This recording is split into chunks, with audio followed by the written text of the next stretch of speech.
Hello everyone and welcome back to my opinion. In this video I'll be reviewing the third T20I played between England and India. England have won this match by 125 runs. Let's get into this review. Starting off with the playing 11s. India went with the 11 that I suggested, but I'd say Tilak Verma should bat at 3, Ishan Kishan at 5. I knew they wouldn't make the second change, and they didn't make the second change. Tilak Verma continued to bat lower down the order. And for England, I've said many times that Joss Butler should bat at 5 and Wojaks to open, but I knew they wouldn't make that change and they went with an unchanged team from the second T20I. And about the decision at the toss, 49 of 24 was needed for England to win the previous match, and India lost that match because of 1 over. And you've dropped the bowler who bowled that over, yet you're fearfully choosing to bowl first in this case, where I'd said in the preview, if you score 200, you've got seamers who can pick wickets in the power play and 8 overs of spin in the middle, you've got a good chance to win the match. And you've dropped the bowler who bowled the over that went for runs in the previous match, and you're fearfully choosing to bowl first. I don't understand that. The first over was a maiden bowled by Arshdeep Singh, and Harshit Rana, I've said he can pick wickets in the power play, but he goes for runs, and he went for 4 overs 40 in this match. Varun Chakravarti, 3 overs, none for 35. And the reason why I think he's going for runs is because he's been going around the wicket, firstly to the left-handers and then to the right-handers. And we saw this in the T20 World Cup and then in the IPL and now here. And I don't think there's been a conversation anyone's had with him to rectify that. He's done very well, but I think if you're not conversing with a player to sort of alter his decision making, then I don't think you're doing much there in terms of optimizing a play, no matter how good that play may be. And I don't think they will have that conversation anytime soon to make sure he doesn't go around the wicket to the left-handers or the right-handers.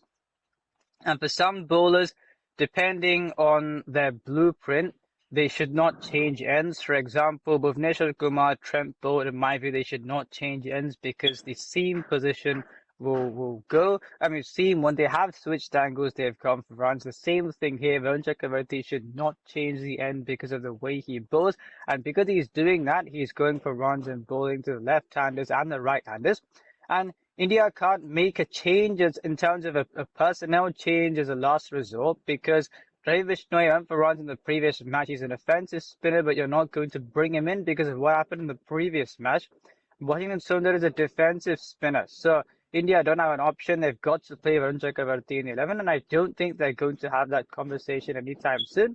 England were 111 for 4 and 12 overs, and from that point in time, India let them get to 201. But I still thought India could chase this down because if you're looking at the difference in the lengths that India hit in the power play compared to what England bowled, the England bowlers bowled at back of a length, where Arshdeep Singh bowled full. And since they didn't play Luke Wood and I said he should play, I thought if Jofra Archer, if they make sure they don't give him too many wickets in the power play, India can still chase this down because England don't have the threatening options after that. And I still thought that India could chase the score down. And on the batting, 22 without loss after 1.3 overs. And what I said was materializing at that point in time. And then you're going 54 for 10. There's nothing to say about that. And looking at the lengths that the bowlers are bowling, no one picked up wickets by bowling full and getting a bowled or a caught behind. Shivam Dubey's wicket was off a back of a length. Suryavanchi's wicket was lost off a short delivery. And Jofra Archer's gone on above 9.5 and over. Josh Tongue was also going for runs at the start. So it wasn't as if England were bowling well to draw those mistakes, but India had already got the runs, and you saw from the first dismissal that they were being greedy at the start when I'd said in the preview that they should make sure they don't lose wickets in the power play, and that is what meant that they were bowled out for this kind of a score. So I think very disappointing. And I think in my preview video, I said this is what I was talking about, where the one-dimensionality against the seam bowling, where there's a weakness against seam bowling.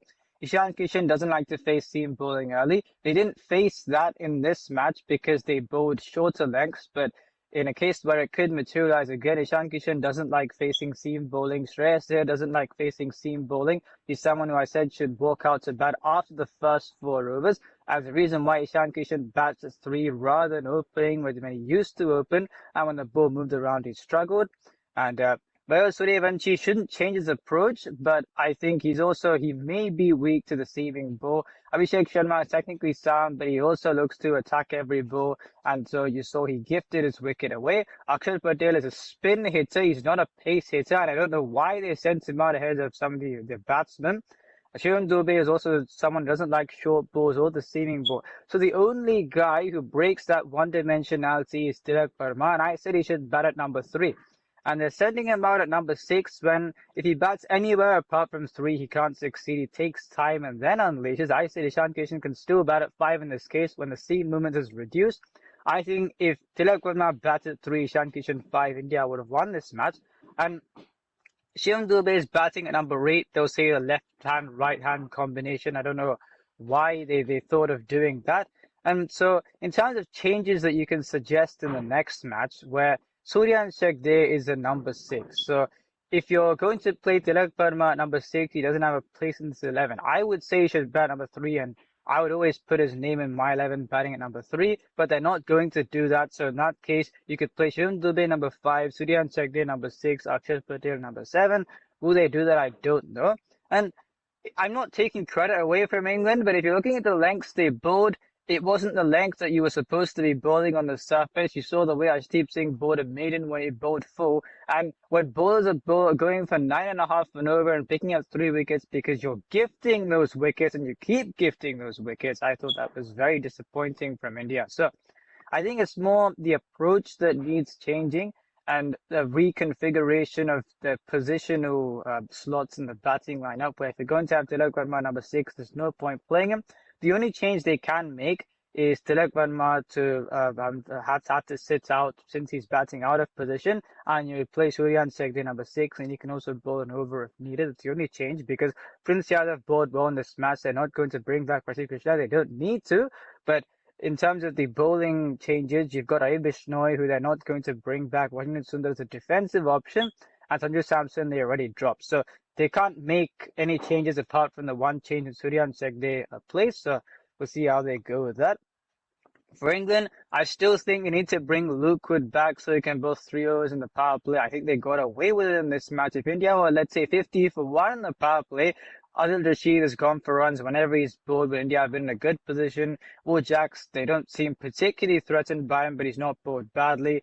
Josh Tongue has been going for runs whenever he's bowled. He was going for runs, but the fall of wickets make it seem as if the economy rate is reduced. And Jofra Archer can pick wickets. He bowls well, but he also goes for runs. So England did get away with it, but I think India, that was because of the approach that India took. So the changes to be made in the England side as well. So let's see what happens. If you enjoy the video, subscribe, share with friends. This is my opinion. Watch yours.